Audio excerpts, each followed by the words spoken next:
Tov, Boker Tov, Besham Hashem, Naaseh Venatzliach, Lagdil Torah, Oladira, Betachlit, Shel Yirat Shamayim. On est aujourd'hui le 12 janvier, le Yud Dalet Betevet. Un shiur, Bezrat Hashem, comme tous les shiurim bli neder de cette année, pour le Nou Nishmat Claudine, Chamisha Bat Henriette Kouka. Un Zibur Gagoun pour Rachel Bat Rivka, une grande réussite, une belle alia pour Tzipora Bat Abraham. Vechen, Bezrat Hashem, un bon zigoun, une grande réussite à Yoram Ben Yehudit, David Ben Yehudit. Rivka Bat Yael, Avner Ben Moshe, si Dieu veut, pour le mariage cette année, de Yitzhak Yaakov Ben Yehudit, Eliaou Ben Chnina, Eliaou Ben Léa, Aurélie Medina, Yoram Ben Shoshana, et tout le peuple juif, Bezrat Hashem, une grande fois, Shlema, Yosef Ben Myriam, pour ton mariage, si Dieu veut, et Kol Am Israël. Voilà. Ce qui avait été promis est fait, Bezrat Hashem. Aujourd'hui, on est le jeudi, donc on a déjà donné les dates. On sera sur les Midrashim, Bezrat Hashem, sur les bénédictions. Je vous propose deux choses. La première, c'est est-ce qu'on fait les bénédictions de chacun d'entre eux, qu'est-ce qu'il leur a dit, qu'est-ce qu'il leur a souhaité dans les Midrashim, ou on avance les dernières paroles de Yaakov. Les deux sont intéressants.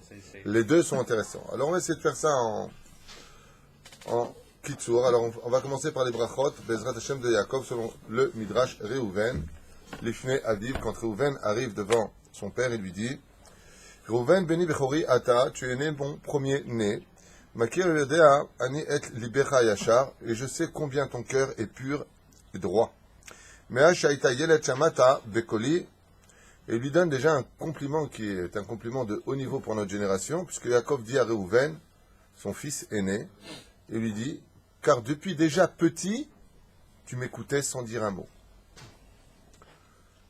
En général, les enfants, quand ils sont petits, ils n'écoutent pas trop les papas et les mamans. Il faut le répéter, on dit, à l'époque, il y a très longtemps, on disait je compte jusqu'à 3. Aujourd'hui, il faut dire je compte jusqu'à 100.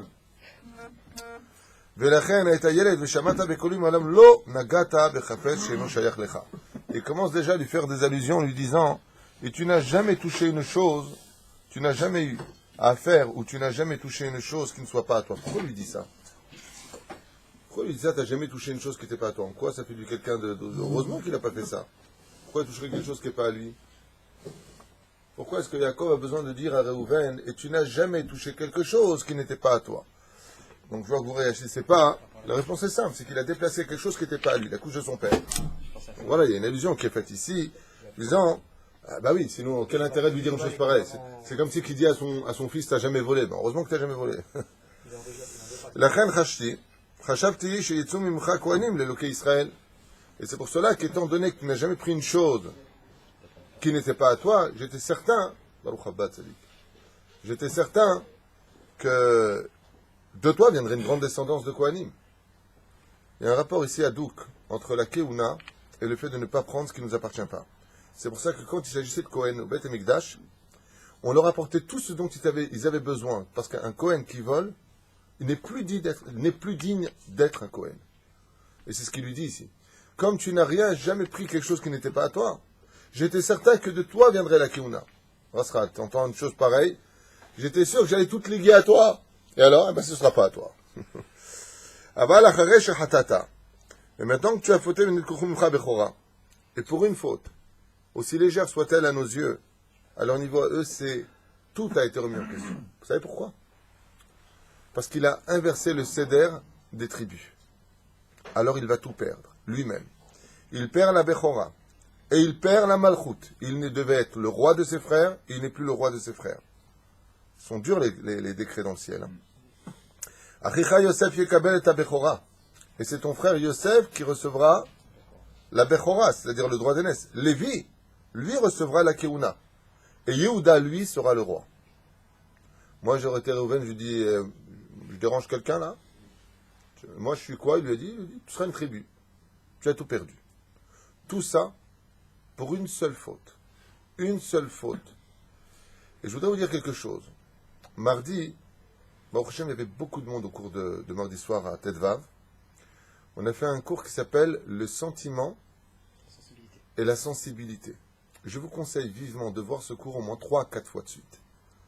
Parce que là-bas, j'explique combien d'erreurs, et regardez ce qui se passe chez Reuven, combien d'erreurs sont commises professionnellement, familialement, je ne sais pas si ça se dit, socialement en tout cas, dans tous les domaines, quand on mélange le sentiment et la sensibilité avec le sechel. C'est un cours qui parle de l'intelligence de l'intellect. Vous avez votre épouse aussi. Vous avez aussi ton épouse d'ailleurs. Et vous aussi la tienne. Vous voyez avec toutes les épouses. C'est un cours qui parle de fais très attention, de ne jamais mélanger les choses. Ne mélange pas les choses. Parce que si tu mélanges le regesh avec l'intellect, boum, ça fait Reuven. Pourquoi Reuven il a fauté? Il lui a dit, tu as tout perdu. Tu sais pourquoi? Parce que quand ta mère, elle était dans la tente, et tu as vu que Rachel est morte, et que Yaakov est parti dans la tente de la servante de Rachel, tu as eu les boules. Tu as mêlé les sentiments, alors que tout ce que je fais, c'est Alpi-Sechel. Mes yeux regardent, Dieu nous a dit, ne suis pas ni ton cœur ni tes yeux. Ne tombe pas dans le côté sentimental. Ne compte pas dans le côté, oui, mais attends, tu comprends moi. Non, il n'y a pas de ça. La sensibilité, tu bases. Ce que tu dois faire, c'est avec le Sechel. Imaginez dans l'armée, attaquez! Ouais, non, mais attends, on va tuer du monde et tout. Il ne faut pas de me sans casser des œufs. Je veux dire, une guerre, ça comprend des morts. Une opération chirurgicale, ça comprend du sang. Ouais, mais on va pas le saigner, le mec. Mais c'est comme ça qu'on le soigne. Ce qui fait que dans la vie, des fois, si Chas Shalom, c'est le cours qui parle de ça, qui explique, quand la Torah nous demande de mêler le regesh, quand tu fais une mitzvah, tu fais la mitzvah, mets du regesh. Quand tu mets des sentiments, là, ne mets surtout pas de sentiments, surtout pas de regesh. Il y en a un qui l'a payé, il a tout perdu aussi. Qui est celui qui a mêlé les sentiments stupides? Qui est celui qui a perdu le peuple juif? Celui qui a provoqué plus tard 6 millions de morts, voire 9 millions de morts, à cause d'un seul truc. Il a suivi son cœur. Il a mêlé le cœur à la tête. Il s'appelle le roi Saül, Shaoul Amelech. Quand il a pris le roi d'Agag, des Amalicites, il dit, bon, il t'a tué tout le monde. C'est l'affaire d'un vieux comme moi. Laisse-moi vivre. Dieu, qu'est-ce qu'il lui a dit? Oh, tue-le! Zélom Méchané a plus forte raison. Qui est né de là-bas? Aman. Et plus tard, Hitler. Il y a une énorme responsabilité pour le roi Shaoul d'avoir laissé vivre le roi Agag qui a engendré plus tard la Shoah. Bon, même si Dieu il a d'autres martinets pour frapper s'il le veut. Mais faites attention à cela. Dans la vie, il faut faire attention de ne pas mélanger le regesh, le sentiment et la sensibilité avec la tête. C'est pour ça que quand il y a une tête, il n'y a pas des têtes dans les bras, il n'y a pas des têtes dans les jambes. Il ne faut pas tout mélanger. Il ne faut pas tout mélanger. Faites attention. Comme je t'ai expliqué la dernière fois, tu es venu me voir, on a parlé de ça, sur le domaine professionnel. Il y a des personnes avec qui je parle sur le domaine professionnel. Fais attention, tu veux une société qui marche? Boulot, c'est pas sentiment. Sinon, fais une crèche. Non, mais d'accord, je peux m'y du mot, je vais me dire, le passage, il n'y a pas de passage. Dans le cas où il y a du passage, alors, on va faire attention. Quand c'est travail, c'est travail. Avec les enfants, dans l'éducation, quand il s'agit de spiritualité, il faut du cœur mesuré dans le cadre de l'intellect. Il y a des moments où ça doit être que l'intellect. Et il y a des moments où ça doit être que du cœur. Faites très attention à cela, sinon, regardez ce qui se passe. Le roi Shaoul a perdu sa couronne de roi, il a été viré. Faites très attention. Le business, c'est le business. Le travail, c'est le travail. La vie, c'est la vie. C'est ça? Vous savez. La Torah nous dit, ne suis ni ton cœur, ni tes yeux. Si tu les suis, tu vas à ta perte. Si tu commences à te vexer, à te gêner, Habibi, tu vas où? Tu fais quoi de ta vie? C'est pas comme ça que le monde marche. Ça, c'est de l'orgueil. Ça ne marche pas comme ça. Attention, n'oubliez pas ce qu'a dit la 14e Mishnah du 2e chapitre de Maseret Avot. Lev Tov, Amar Rabbi Elazar Kapar. Il faut avoir un bon cœur dans ce monde. Alors, malgré le bon cœur que nous devons avoir, on doit diriger les choses avec Sechel. C'est là. Quand on partira de ce monde, Dieu nous demandera les comptes du Sechel. Lama lo itbonanta. Mishon Bina. Et Réhouven, pourquoi est-ce qu'on le prend en exemple ici? Parce que c'est celui qui a laissé le regesh l'emporter sur le Sechel. Quand tu es à l'armée, qu'est-ce qu'il te dit ton commandant? Hey, toi tu fais, moi je pense. Toi tu fais. Imagine maintenant, le commandant dit, va sur la droite et mets un tireur d'élite. Ouais, non, mais moi je pense pas parce que d'abord il pourrait prendre une balle et puis attends, on est en pleine guerre, discute. Ça s'appelle comment? Refus d'obéissance. Hein? Refus de tempérer. Refus d'obtempérer. Vous imaginez comme ça va? Imaginez, le chirurgien lui dit, donnez-moi les ciseaux. Ouais, non, mais j'ai peur qu'avec les ciseaux, vous alliez lui couper... Je vais dire, mais tu parles, toi. Il y a une tête, il y a des bras. Et ta melucha, et ta malchut. Afal pichen avarech otra, shiu banecha chazakim batorah bigiborim bamilchama. Il lui dit malgré tout, regardez bien les mots de Yaakov. Le Midrash nous dit, malgré tout ça veut dire quoi? Malgré l'erreur fatale, vous allez noter une différence énorme, mais incroyable, inimaginable, incompréhensible. Pour une erreur commise de Regesh, le Midrash nous dit que Yaakov lui dit, t'as tout perdu. Mais malgré tout, comme ta faute, t'as fait tchouva dessus, je vais quand même te bénir. Vous savez ce que ça veut dire dans les mots du Midrash, ça? C'est-à-dire que normalement, tu aurais dû rentrer et sortir sans aucune bénédiction. Parce que tu commets des erreurs fatales. Celle d'avoir une armoire dans ta tête qui est complètement mévulgane. Ce que j'expliquais pendant le cours. Quand tu ouvres une armoire et que tu veux t'habiller dans ce monde, comment est-ce que tu fais les choses intelligemment et rapidement? Quand les chemises sont sur une étagère, les pantalons sur une autre étagère, les slips dans le tiroir, les chaussettes dans un autre tiroir, alors automatiquement tes gestes sont rapides et coordonnés, tu t'habilles, tu n'as pas de rasera. Mais quand tu as tout mélangé, qu'est-ce que tu fais? Tu commences à t'énerver dans ton armoire et tu sors tout parce que ce que tu voulais, tu ne trouves pas parce que tout est mélangé. Ça, c'est dans la tête. Quand tout est mélangé dans la tête, quand tu viens chercher une chose, c'est le balagan et tu t'énerves. La reine fait très attention, Tzadikim, très attention à ça. Dans tous les domaines, ne laissez pas le regesh l'emporter sur la raison. La vie, elle n'est pas comme on veut tout le temps, c'est pas grave. Ça se passe pas comme on le voudrait tout le temps, c'est pas grave. Ce qu'a fait Rouven, il n'avait aucun intérêt personnel. Il a été humilié pour sa mère. Il dit quoi? Ma mère, elle est vivante, Léa est vivante. Tu vas chez la servante de Rachel, c'est trop. Yaakov lui a répondu, imbécile. Tu sais pourquoi je vais aller dans la tente là-bas?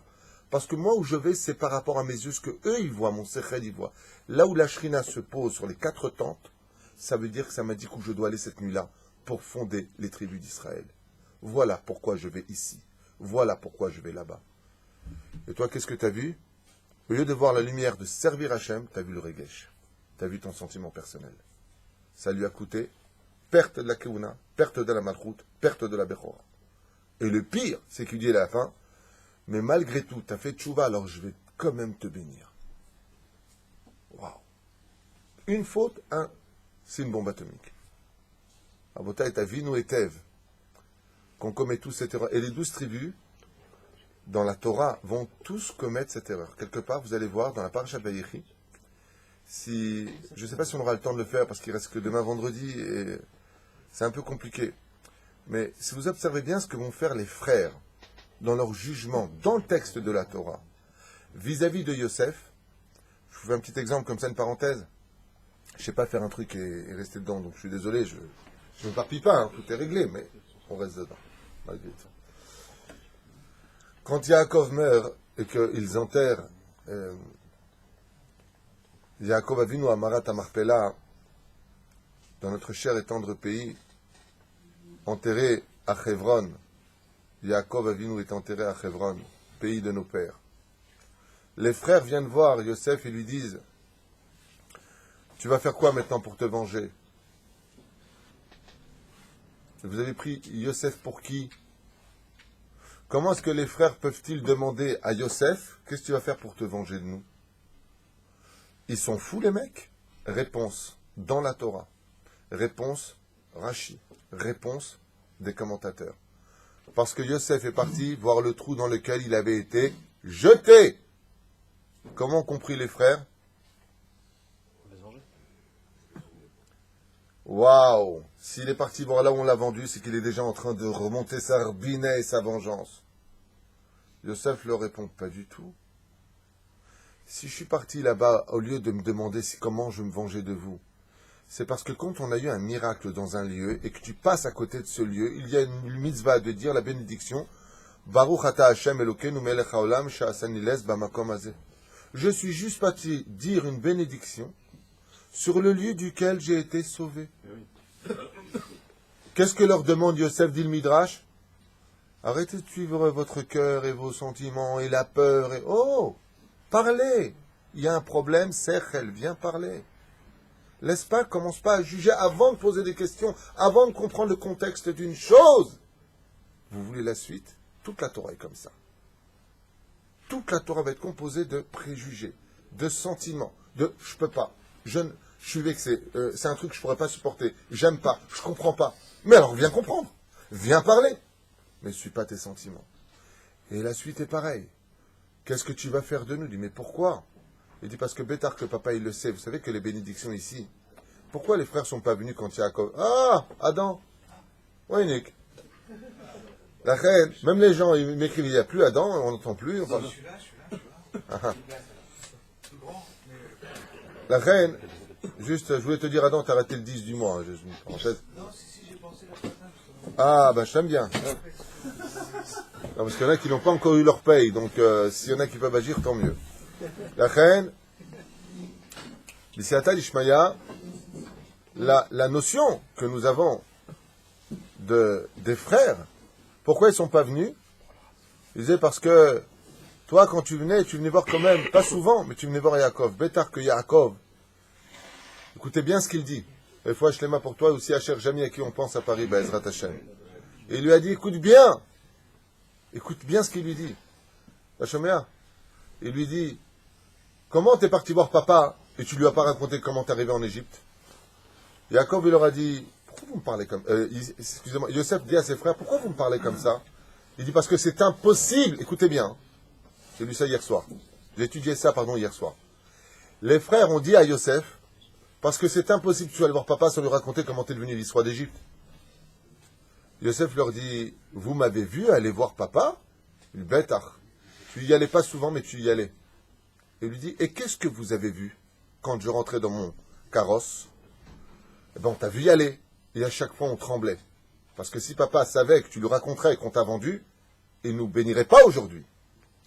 Et il leur a dit, et vous aviez vu ce qu'il y avait dans le carrosse?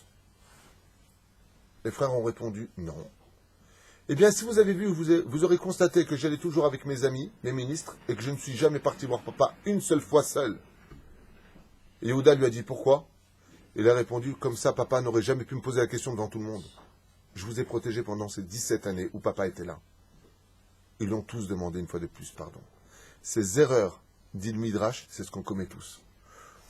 On jette tout, on renie tout, on basse tout, on juge tout le monde, avant de parler, avant de comprendre, avant de voir qui était dans le carrosse, avant de juger une situation. Attends!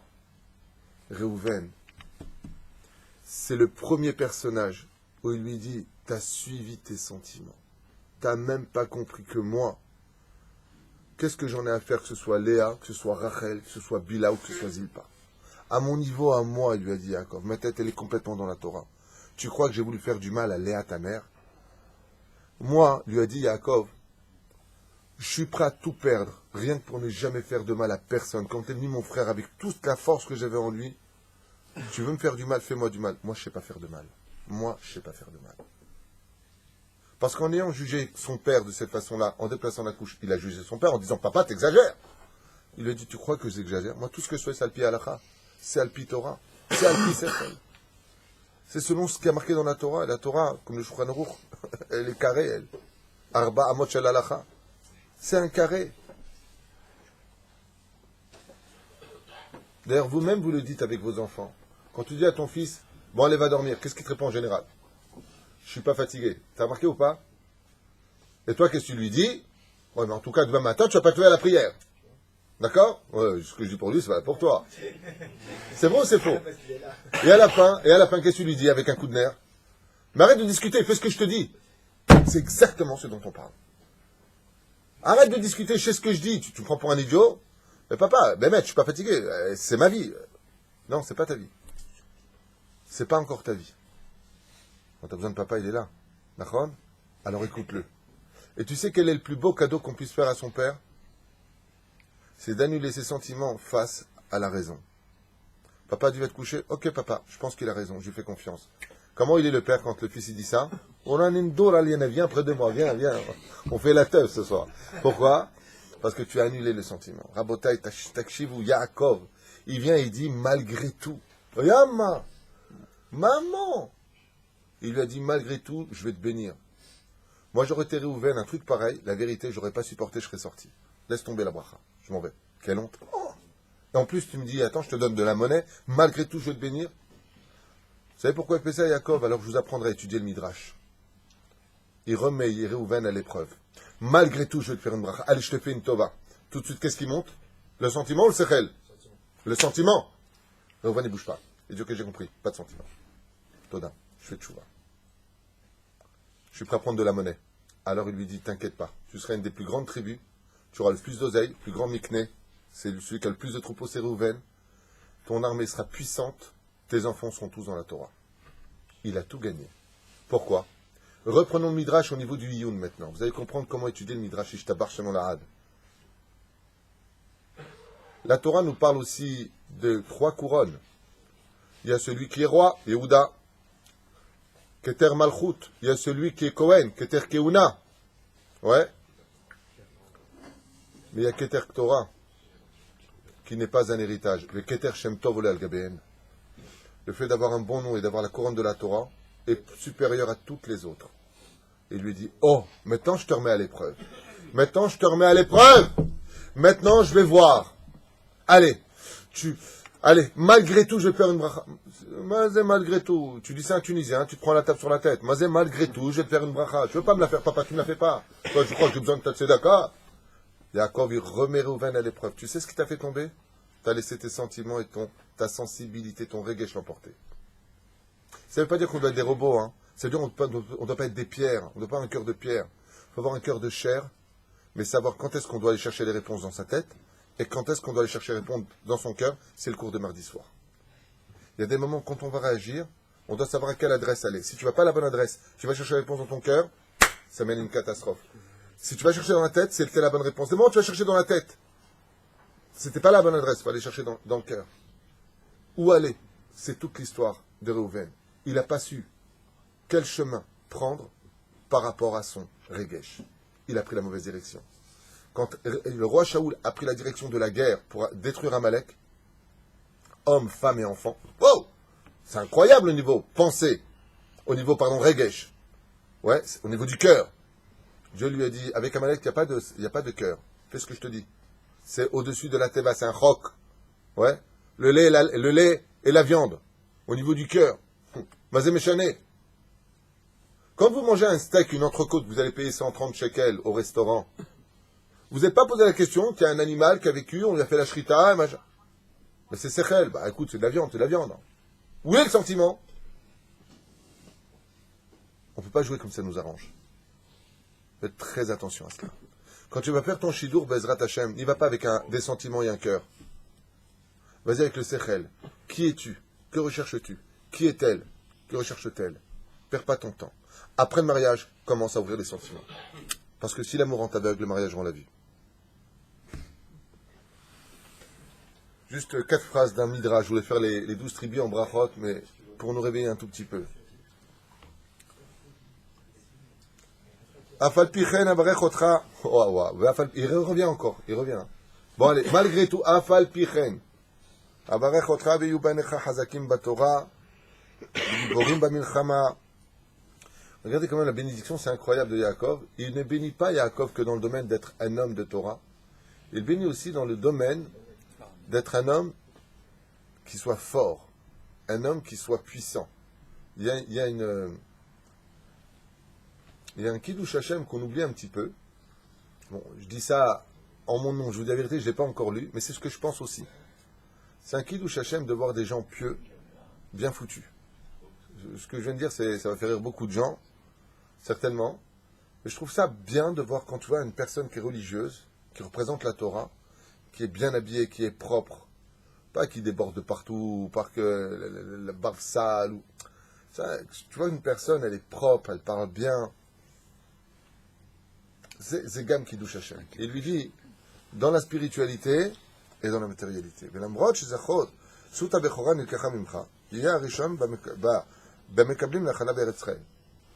Et maintenant, regardez le fait qu'il soit resté, ce que ça a donné. Il lui a dit, bon, allez, malgré tout, je vais quand même te faire une bracha. Et il est resté.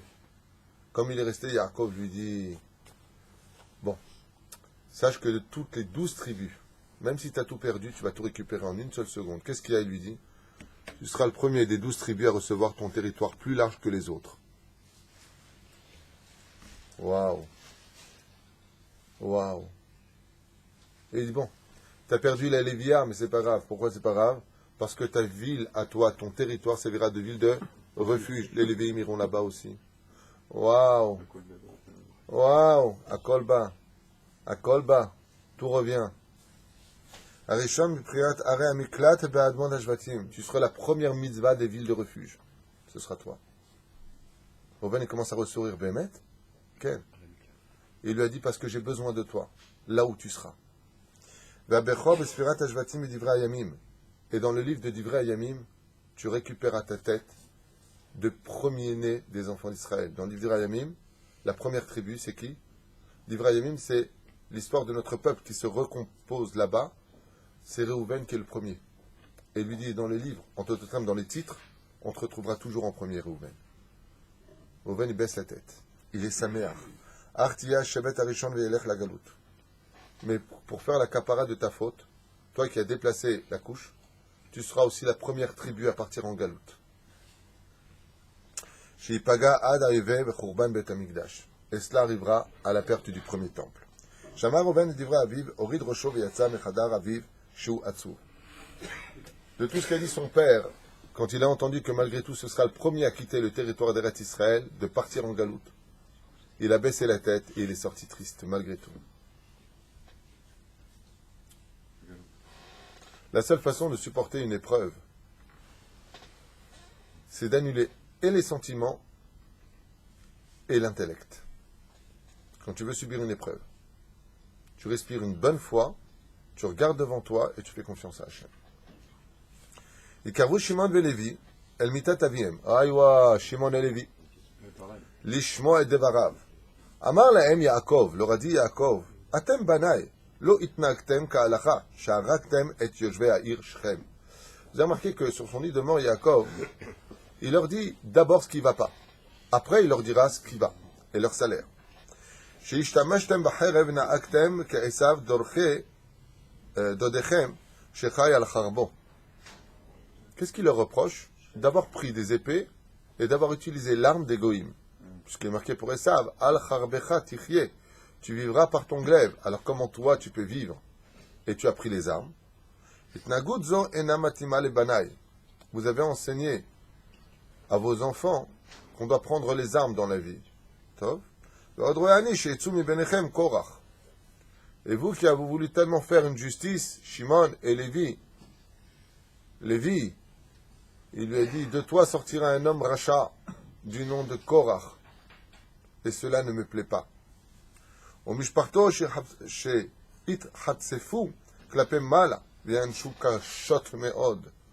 Et ta descendance viendra défier le monde de la Torah et ils seront très violemment punis. Et c'est pour ça que je ne veux pas pour l'instant que mon nom soit lié au vôtre. Et je ne veux pas que mon nom soit associé à vous pour ne pas qu'on dise que Korach est de ma descendance. Et effectivement, dans la paracha de Korach, on nous dit que Korach est le fils de Yitzhar et ça s'arrête à Lévi. Pourquoi ça ne va pas jusqu'à Yaakov? Parce que ici, Yaakov dit à Lévi, je ne veux pas que mon nom soit lié à ton nom. Waouh. Korach, vous regarderez dans la Torah, ça s'arrête, tu remontes en arrière. Zéro. Yitzhar. Et ça s'arrête à Lévi. Pourquoi pas Yaakov? Ici, Yaakov, il dit, non, ça dit pas mon nom. Tu vas lutter contre eux. Justement, encore une chose. Qu'est-ce qu'a perdu Korach? Korach, qu'est-ce qu'il a perdu? Sensibilité et regesh. Faites attention. Arshav banav ikshivu. Et dvarai. Beatid. Ma. De quelle tribu nous on vient? C'est une mahloket.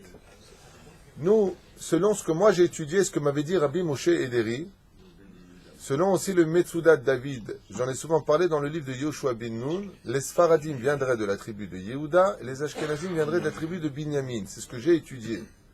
Il y en a qui ne sont pas d'accord avec cette déa-là et qui disent qu'on ne sait pas qui nous sommes, que chacun de nous, en réalité, on fait partie d'une des tribus d'Israël, et quand viendra Mashiach, il nous dira, toi, bon, il sera Cohen, il est Cohen, donc c'est où il va, lui. Peut-être les autres, mais pas lui. L'homme est Kabel. L'homme est Kabel, l'homme est Kabel. Il a pu jouer le reggae. Ouais, il a fait. Je reste... Impassible. Moi, je confirme, il est Cohen. Veoder Shou Cohen. Batid Avdou et Bene Shimon, et il s'est retourné vers eux. Les tribus sont passées aussi. Selon la DA, où il y a Yehuda et Binyamin, les Sfaradim, machin. Il reste 10 tribus, elles sont passées où alors? Alors, si vous voulez qu'on en parle, je veux bien, mais ce n'est pas le sujet d'aujourd'hui. Par exemple, on sait que les Éthiopiens, le professeur Eleazar de l'université de Bar-Ilan, qui travaille pour le gouvernement et le Misrad Aklita, que j'ai eu comme professeur en 1987, il venait nous donner des cours à l'époque à la yeshiva du Machon Meir, eh bien, nous a expliqué avec des preuves que comment ça s'appelle? Les Éthiopiens sont des descendants de la tribu de Dan. Ce sont des Danites. Comment il relie ça par rapport aussi à Bathsheba, qu'à l'époque du roi Salomon, je ne sais pas qui, pas quoi, je ne me rappelle plus de son cours, mais il a apporté des diapositives, à l'époque c'était des diapositives, et selon toutes les preuves qui sont revenues, et il y a eu ça. Ok. Il y a la frontière Indochine. Il y a là-bas 3 millions d'habitants d'une très grande tribu. Hein? Il y en a qui disent que c'est la tribu de Ménaché. Exactement. Le professeur Eleazar dit que c'est la tribu de Ménaché aussi. Il y a une tribu qui a été trouvée, je ne sais pas où, des gens, je ne sais pas où, quel bled, mais très loin. En Nouvelle-Zélande aussi. Laisse-moi juste finir avec votre permission, comme ça on gagnera du temps. Le Rav Ménaché nous a montré, il est parti là-bas sur place. Quand ils tuent leurs animaux, ils font exactement le seder des Kohanim. Ils prennent l'animal exactement de la même façon. Ils allument 2 bougies le Shabbat. Tous les vendredis soirs, ils allument 2 bougies. Ils disent c'est un jour de paix, dans leur langage à eux. Ils sont complètement assimilés. Mais ils ont un parallèle avec nous incroyable. En remontant en arrière, le professeur Eliezer avait dit, selon toute vraisemblance, ils ont tous de la tribu de Réhouven. Ani le Yodéa. Ils viennent de trouver une tribu en Afrique, mais une tribu digne de Tarzan, quoi. Un truc de fou. Hein. Ils connaissent le schéma Israël, ils connaissent le lait et la viande, il ne faut pas mélanger. Ils connaissent. Quand on leur pose la question, mais d'où vous savez ça? Mais des tribus avec les pots de banane, hein, c'est Ongawa. Ça c'est Ongawa. Huntapunte. C'est Oi.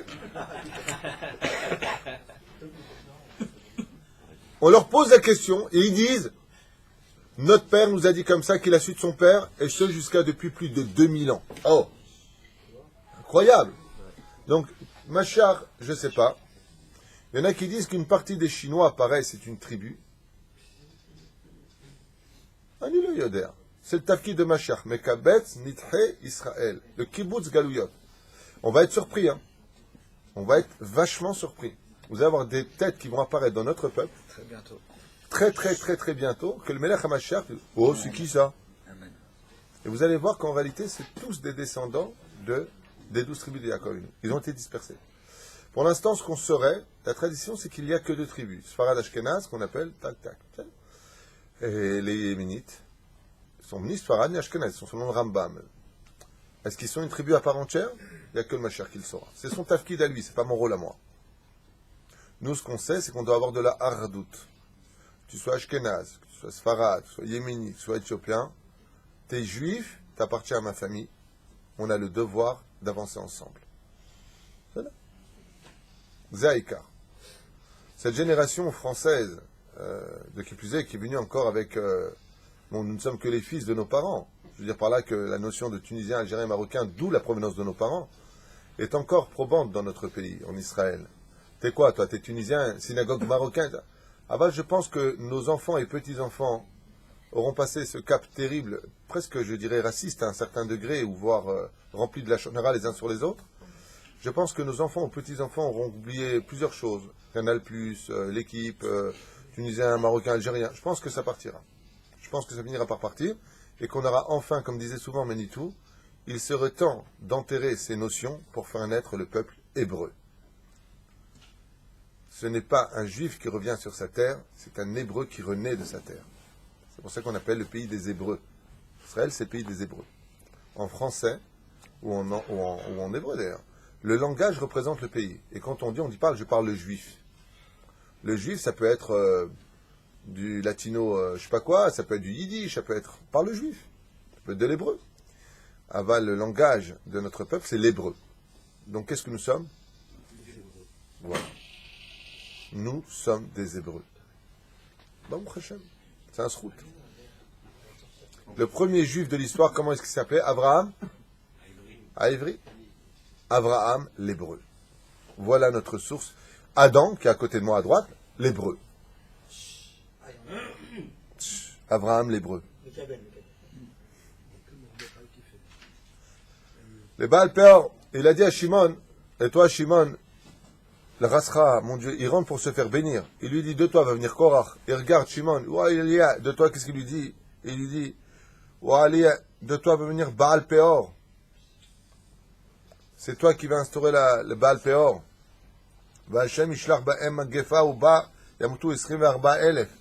C'est toi qui vas fauter avec les filles de Midian et de Moab.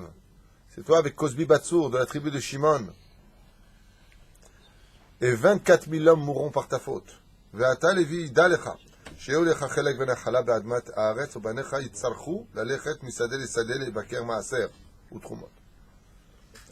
dit, toi Lévi, tu n'auras pas de territoire sur le territoire d'Israël. Et toi et toute ta descendance devrez aller dans les champs récupérer les maasrot et les trumot pour pouvoir vous nourrir. Kol ze ikre le benechem.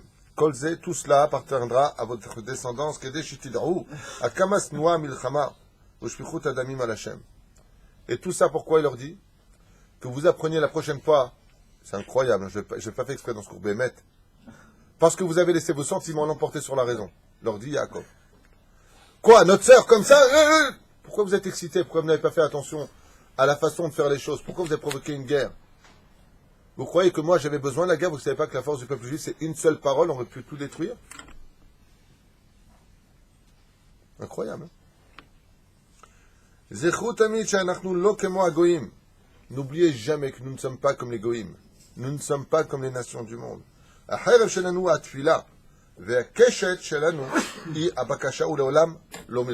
cas-là, on pourrait poser la question, s'il dit que notre force à nous, c'est pas le combat, c'est pas la guerre, c'est que la prière et la teshuva, dans ce cas-là, pourquoi on ferait la guerre en Israël? Pourquoi est-ce que le roi David a fait la guerre? Pourquoi est-ce que dans ce cas-là, Yoshua Binoun a perdu 14 ans à récupérer les territoires de notre terre? Ouais, à l'époque de la conquête de Jéricho. Tout simplement parce que dans ce cas-là, c'est ce qu'on appelle mitzvah reshut, guerre, une guerre de reshut et une guerre mitzvah. La guerre, quand elle est déclarée par exemple par Amalek, on ne peut pas prononcer des mots magiques pour les tuer, chas v'shalom. Il faut vraiment aller faire la guerre. Mais dans ce cas-là, la guerre, ça devient une mitzvah. C'est-à-dire que même si on ne prend pas l'épée comme le faisait Esav, quand il s'agit d'une shrita, on prendra un couteau qui est long. Parce que la mitzvah le veut. Mais là, qui vous a dit de faire cette guerre-là? Qui vous a dit d'agir ainsi? C'est là. On va pas se laisser faire, on va pas se laisser... Il y a eu d'autres personnes qui ont détruit le temple. Des juifs qui ont détruit le temple. À l'époque, il y a Féméode, les zélotes. Tu peux nous raconter qui étaient les zélotes? Il y avait les rabbanim. Alors je vous explique un peu c'est quoi cette histoire. On est à l'époque du temple, ok? Il y a les zélotes. Les zélotes, c'était, tu dirais, le Bétar, la Fédération juive de France, les mecs qui se tapaient. On va se taper. C'est ça? Et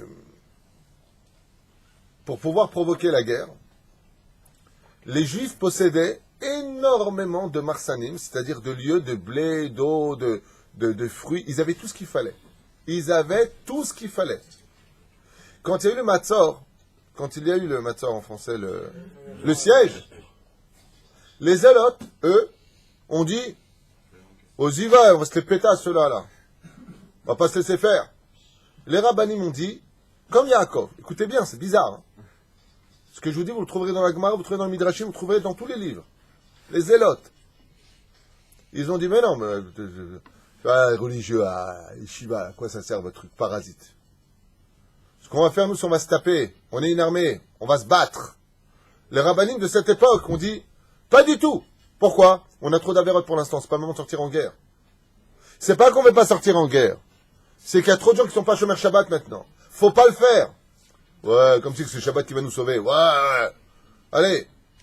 On va au Bétar. On va au ceci ou cela. J'ai rien contre Bétar, en ceci étant. J'y étais même, moi-même. Mais on joue pas les euros. Faut avoir un rab. Le rab, c'est le Sechel. Qu'est-ce qu'on fait les zélotes Avram? Ils ont tout brûlé. Ils ont tout brûlé. Ils ont dit, vous voulez pas sortir en guerre parce que vous avez de la bouffe? Pas de problème. On va vous sucrer le ministère du culte. On va vous sucrer les moyens d'étudier la Torah. Il n'y aura plus à bouffer. Et quand il n'y avait plus rien à manger, qu'est-ce qu'ont fait les zélotes? Ils ont engagé encore plus d'hommes. Ils sont sortis en guerre et après, qu'est-ce qui s'est passé? Ils sont tous morts. Les rabbinim ont déchiré leurs habits.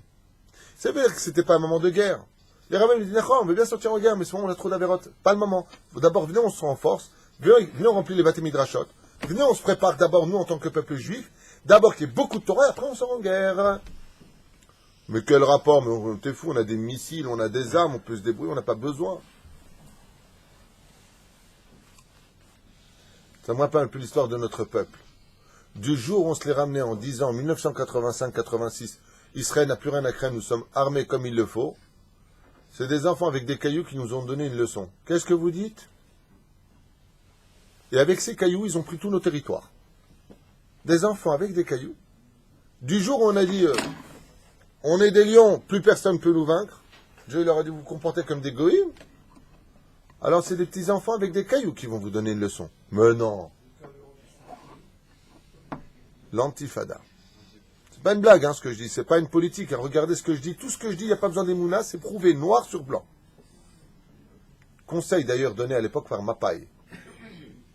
C'était le parti d'extrême gauche à l'époque. Shem Yazor. Shelo yu atzuvim kol kach osif Yaakov el hatochacha gam bracha lebanav Shimon velevi Shimon amar Yaakov yetzu sofrim et talmidei chachamim v'chazanim. Il lui a dit, Shimon, ne sois pas si triste que ça, car de toi sortira un des plus hauts postes du judaïsme. De toi, de ta tribu, Shimon, sortiront de grands chazanim, de grands païtanim, des gens qui chanteront dans les synagogues avec de très belles voix. La choliot que les témanim, c'est de la tribu de Shimon. Ils ont une très belle voix, les yéménites. L'odeur. Et de grands sages aussi sortiront de toi. Milevi et Tsukonim velvinim, Meshakta Hashem Betamikdash. Lévi était tellement triste, ils ont tellement regretté. Il leur a dit, ne t'inquiète pas, de toi sortira un élément supérieur. De toi sortiront les Kohanim, qui eux serviront Dieu de tout leur cœur et seront l'intermédiaire entre le peuple d'Israël et le Créateur du monde. C'est énorme.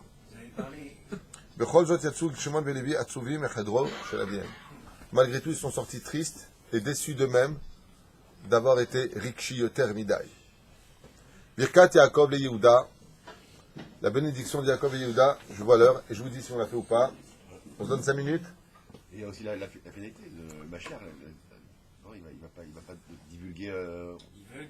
Ah, c'est à la fin des temps, ça c'est après. Il faudrait qu'on arrive à la fin du Midrash. Pour l'instant, on n'est pas là. Qu'est-ce que Yaakov va dire à Yehuda? Yehuda, il y a un problème avec lui, c'est que Yaakov n'est pas au courant de la vente, quelque part. Qu'est-ce qu'il va pouvoir dire à Yehuda? Alors Yehuda, mon fils, écoute. Sheshama Yehuda était tochacha aviv shoshet Yitzhak, quand Yehuda il a entendu les trois qui sont entrés, Rouven, Shimon et Lévi sont sortis avec des tronches de Tchabéab, il a dit bon, moi je vais aux toilettes. Hein, ouais, j'aime pas l'ambiance dedans en ce moment. Hein?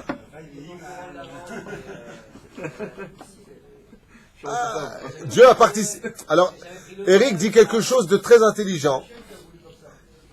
Il vient de dire quelque chose de très intelligent. Il vient de dire, mais attends, avant il était triste, il n'avait pas le roi HaKodesh, d'accord, mais maintenant il est heureux puisqu'il est dans ces 17 années de bonheur en Égypte, donc le roi HaKodesh aurait dû lui dire ce qui s'est passé. Un jour, je vais te raconter quelque chose pour te répondre. Un mec qui savait tout avait participé lui-même à un vol. Mais comme il était le meilleur ami, il lui a dit, dis-moi, tu m'as vraiment tout dit? Il lui a dit, ouais, je t'ai tout dit. Il lui dit, pourquoi tu lui as pas dit qu'ils ont volé? Parce que je faisais partie des voleurs. Hachem, il en faisait pas. Hachem, il en faisait partie, la Shrina faisait partie de la bande de Yosef. Comment tu veux que la Shrina lui raconte une chose que lui-même il a fait? Bonne question, excellente réponse. Il y a de l'ambiance ici, il y a de l'ambiance. Bon, Yehuda, Yehuda, il a voulu se casser là. Yehuda, il a dit, je me casse, je veux pas rester. Ils étaient tranquilles, ils sont rentrés avec le sourire, papa une bracha, ils sont sortis, on dirait de Shabéav. Là, c'est כששמע יהודה את תוכחת שלושת אחיו גדולים, ראובן, שמעון ולוי, רצה לברוח. כדי שלא ישמע גם הוא את דבריו הקשים של אביו. Il n'a pas voulu écouter, il a dit, attends, tu vas pas, je rentre dedans, il me maudit et tout, j'ai pas envie. ראה זאת יעקב, יעקב il a vu, hop, hop, hop, יהודה, ג'לוני. קרא לו. דיבר איתו בלשון רכה.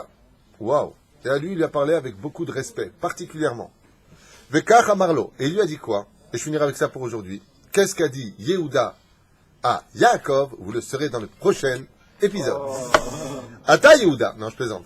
Ata Yehuda, toi Yehuda, il lui a dit, Asita ma'aseh tov, tu as fait de belles et bonnes actions. Sheoda bitzkat tamar kalatecha. Et pourquoi est-ce qu'il vient lui dire, toi, vraiment kol hakavod? Parce que s'il y a une chose, c'est incroyable, je n'en reviens pas de parler de ça aujourd'hui, qui est la suite du cours de la dernière fois. C'est incroyable, dans toutes les brachot, Sechel et Regesh. Regardez ce qu'il lui dit. Tu n'as pas suivi ni ta sensibilité, ni tes sentiments, ni ton kavod. Tamar est prête à être brûlée. Ouais. Et ton Sechel dit, ça va pas, non? Elle demande qu'on reconnaisse ces trois choses-là. T'as honte. La honte, c'est un sentiment ou pas? Je mets la honte de côté. Le kavod, c'est un sentiment ou pas? Je mets de côté. Qu'est-ce qui me reste? Le Sechel. Stop, tzadka mimeni. Le tzedek, il vient du cœur. De la tête, pardon. Le tzedek, il vient de la tête. Tzadka mimeni. Il lui a dit, tu as été capable de savoir où était la direction entre le sechel et le cœur. Tu es digne d'être le roi de tes frères. Qui a été comme ça un exemple parfait, un des plus grands rois d'Israël? Quand le roi David, à la Vachalom, jugeait, et qu'il y avait un pauvre qui devait de l'argent à un riche, et le riche, il dit, bah, il doit me payer. Qu'est-ce qu'il disait, le roi David? Il lui dit pas, le pauvre, regarde, t'as pas une...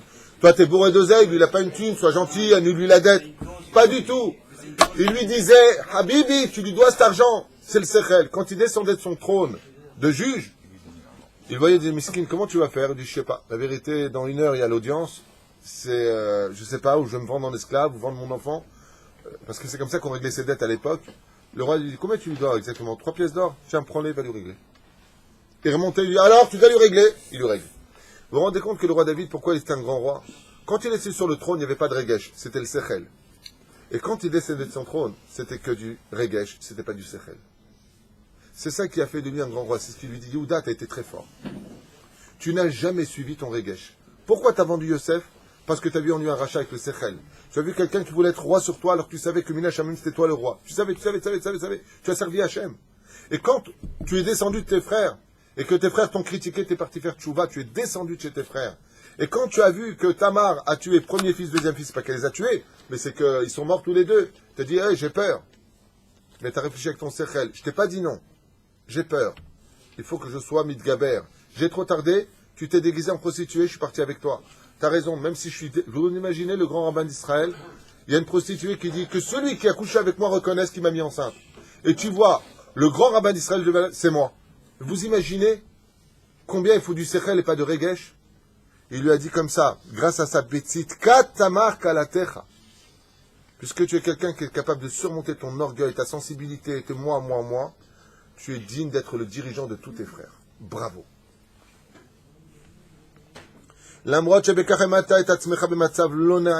Qui aurait accepté une telle condition? Il n'y avait pas de toi. Vous entendez les mots?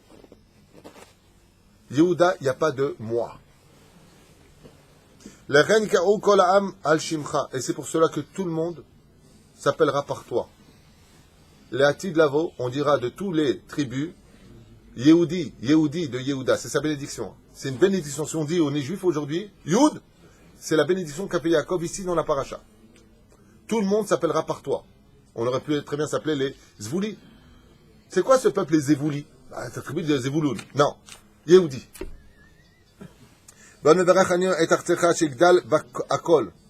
Toutes les terres de tous tes frères seront remplies d'une chose. Par exemple, Asher, ce sera l'huile d'olive particulièrement. Ouais. Mais sur ta terre à toi, Yehuda, il y aura de l'huile, il y aura du blé, il y aura de la vigne, il y aura de tout. Ton territoire comprendra toutes les natures de ce monde.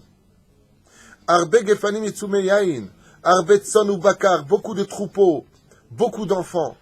Ils seront beaux et beaux et hauts de taille. Non, je fais exprès. Banecha yitzume em shoftim unviim, de toi descendront de grands juges et des prophètes. Bezman milchama yubanecha chazakim kemo arayot.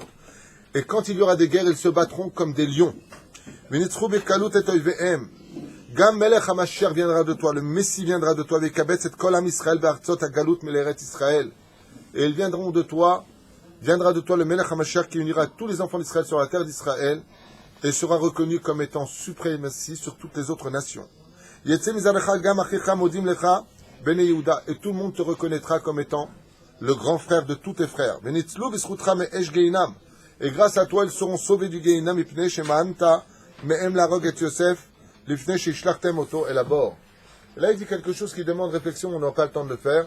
Et lui dit, Yehuda, ton mérite est si grand, Yehuda, que comme tu n'as pas tué ton frère, donc il sait que la vente a eu lieu malgré tout, et que tu as demandé de le vendre et ne pas tuer malgré tout ton frère, alors tu auras même la force et le pouvoir de sauver tes frères du Gehinam.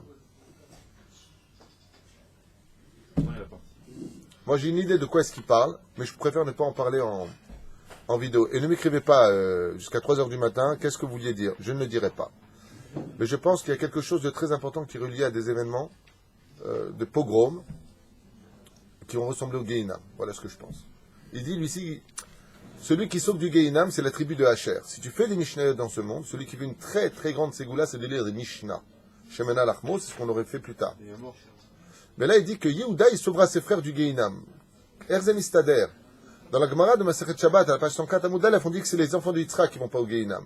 Là, il lui dit dans la bracha, Mipne Shemanata Larok et Yosef, par le mérite de ne pas avoir tué ton frère Yosef, tu viendras sauver tes frères du Gehinam. De quoi est-ce qu'il parle? Sujet très intéressant. J'ai mes idées, mais pas plus que ça. Baruch Adonai l'olam, amen.